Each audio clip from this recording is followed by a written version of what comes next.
आज हम पढ़ेंगे झांसी की रानी। ये विषय थोड़ा सा लंबा है, तो इसको हम दो भाग में पढ़ेंगे, प्रथम भाग और द्वितीय भाग। तो अभी हम पढ़ेंगे झांसी की रानी। है हिम्मत तो निकल आगे। घोड़े पर सवार एक बालक ने अपने पीछे घोड़े पर आती एक बालिका से कहा। उसके स्वर में चुनौती थी। अच्छा, तो यह बात, दौड़ाओ घोड़ा। अपने घोड़े पर जमकर बैठते हुए बालिका ने चुनौती स्वीकार की। एक बालक ने एक बालिका को चुनौती दी। चुनौती यानी ललकार, किसी को ललकारना, और बालिका ने भी चुनौती स्वीकार कर ली। दोनों घोड़े हवा से बातें करने लगे। थोड़ी देर में ही बालिका ने अपने साथी को जा पकड़ा। बराबर आते हुए बोली, अब बोलो और देखो हिम्मत। यह कहते कहते वह तेजी से आगे निकल गई। फिर तो उसने इतनी तेज घोड़ा दौड़ाया कि केवल धूल ही धूल दिखाई दी, घोड़ा और सवार नहीं। फिर भी बालक ने पीछा नहीं छोड़ा। इस प्रयत्न में उसका घोड़ा ठोकर खा गया और बहुत धम से नीचे जा गिरा। बालक चिल्लाया, मनु, मैं गिरा। तो अब हमको मालूम चला कि बालिका का नाम क्या था, मनु। और अरे, यह क्या? बालिका ने घोड़ा मोड़ दिया और वह बालक के पास जा पहुंची। फिर उसने बालक को उठाकर अपने घोड़े पर बैठाया और घर की ओर चल दी। बालिका ने उस बालक को रास्ते पर नहीं छोड़ा, उसकी मदद की और उसको अपने घोड़े पर बिठाया और घर ले गई। रास्ते में बालक ने कहा, तुम तो घोड़े को बहुत तेज दौड़ाती हो मनु। तेज? तुमने क्यों कहा था, हे हिम्मत तो निकल आ गए। अब बताओ, मुझ में हिम्मत है या नहीं? बालिका ने हंसते हुए कहा। हाँ, तुम में हिम्मत है और बहादुरी भी, बालक बोला। मनु बालक को घर ले आई। बिना सवार के घोड़े को आते देख सभी बहुत चिंतित थे। बालक को सकुशल देख सब बहुत खुश हुए। उन्होंने मनु की बहुत प्रशंसा की। जानते हो बच्चों, यह मनु कौन थी? यह थी मोरपंथ तांबे की बेटी, जो आगे चलकर झांसी की रानी लक्ष्मीबाई के नाम से प्रसिद्ध हुई। और यह बालक था पेशवा बाजीराव का पुत्र नाना साहब। मनु नाना साहब की मुंहबोली बहन थी। बच्चों, अभी हमको पता चला ना कि मनु कौन थी। मनु मोरपंथ तांबे जी की बेटी थी, जो आगे जाकर लक्ष्मीबाई के नाम से प्रसिद्ध हुई। और वो छोटा बालक कौन था? वो बाजीराव का पुत्र यानी पेशवा बाजीराव का पुत्र नाना साहब थे। मनु नाना साहब की मुँह बोली बहन थी। मुँह बोली यानी मान ली गई। मनु को नाना साहब अपनी बहन मानते थे। मनु का जन्म वाराणसी में हुआ था। वह 3-4 वर्ष की ही थी कि उसकी माता का देहांत हो गया।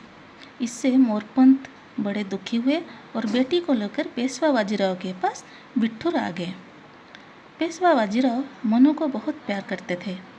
उसकी सुंदरता को देखकर वे उसे छबीली कहा करते थे। बाजीराव ने अपने पुत्र नाना साहब और राव साहब को घुड़सवारी सिखाने का प्रबंध किया, तो मनु कैसे पीछे रहती। वह भी उनके साथ घुड़सवारी करने का अभ्यास करती थी और थोड़े दिनों में वह अच्छी घुड़सवार बन गई। नाना साहब और राव साहब के साथ मनु भी हथियार चलाना सीखने लगी। थोड़े ही दिनों में उसने तलवार चलाना, भाला, बर्छा फेंकना और बंदूक से निशाना लगाना सीख लिया। वह तरह तरह के व्यायाम करती। कुश्ती और मलखम तो उसके प्रिय व्यायाम थे। तो मनु को क्या क्या करना अच्छा लगता था? तलवार चलाना, भाला चलाना, बर्छा फेंकना, बंदूक से निशाना लगाना, घुड़सवारी करना, व्यायाम करना, कुश्ती और मलखम उसके भी प्रिय व्यायाम थे। जब मनु सयानी हो गई तो उसकी शादी झांसी के राजा गंगाधर राव के साथ हो गई। झांसी में जाकर मनु रानी लक्ष्मीबाई कहलाने लगी।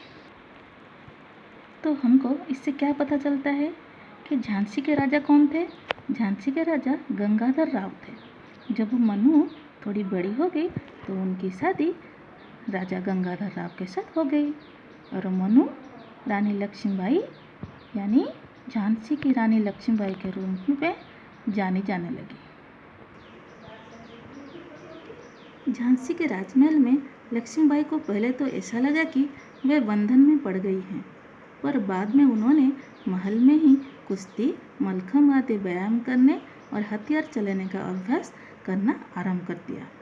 उन्होंने स्त्रियों से कहा, तुम अपने को कमज़ोर मत समझो, खूब परिश्रम करो और शरीर को मजबूत बनाओ। वे दासियों को भी अपनी सहेली समझती थी। सभी स्त्रियों पर उनका ऐसा जादू चढ़ा कि उनमें से बहुत स्त्रियों व्यायाम करना और हथियार चलाना सीखने लगी। लक्ष्मीबाई धार्मिक ग्रंथों को श्रद्धापूर्वक पढ़ती थी। वे दान पुण्य भी खूब करती थी।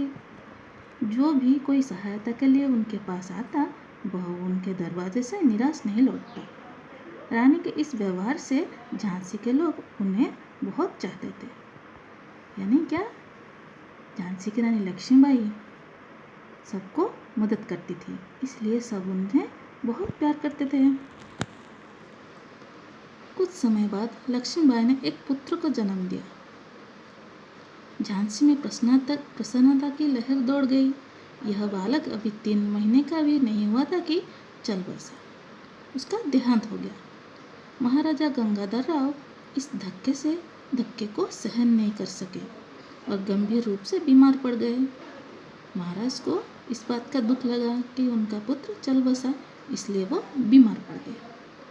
अपना अंत समय नज़दीक जानकर महाराज ने अपने ही वंश के एक बालक को गोद ले लिया, ताकि झांसी की गद्दी का वारिस न रहने पर अंग्रेज उसे हड़प न कर जाएं।